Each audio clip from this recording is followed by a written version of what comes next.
Good morning, everyone. My name is Erin Alaniz. I am a part of Accounting 595, Section 1, and I'm going to discuss a little bit about my research paper. So my research topic was, is forensics accounting more common now than the 1900s? Originally, my question was, is forensics accounting more common now than it was 30 years ago? But after doing some further research, forensics accounting actually stretched back to the late 1800s. And so I wanted to give a bit of a wider range from when it originated to today. And so why is forensics accounting important?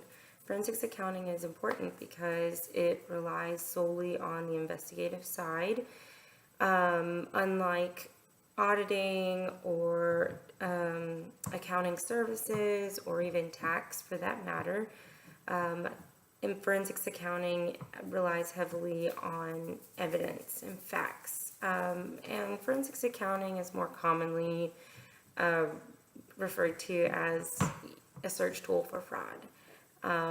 And in reality, that is the more important factor of forensics accounting. So an alternative question that I felt the need to address was the similarities between an independent auditor and a forensics accountant.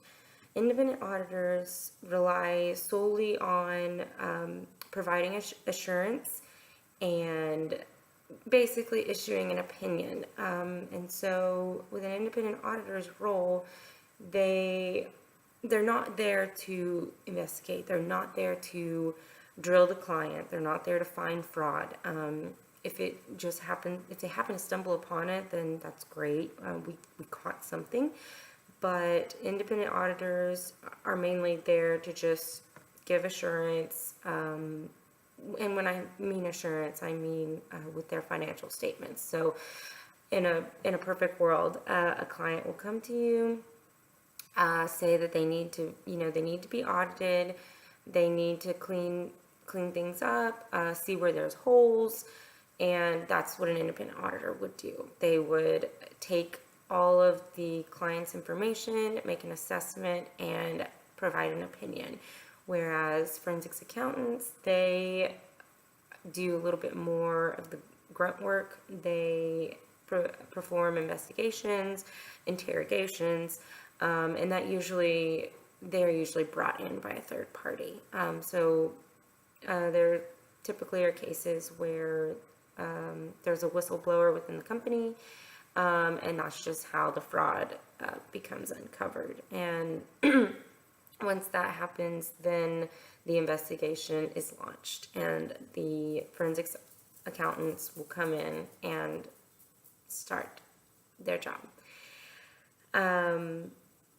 So in conclusion to my research, I stated that forensics accountant is more common than it was in the 1900s, solely just because now we have higher software systems that help with fraud detection, and with that, people are finding new ways to get around that. Some of the big cases that I touched on throughout the years was Enron, of course, and WorldCom.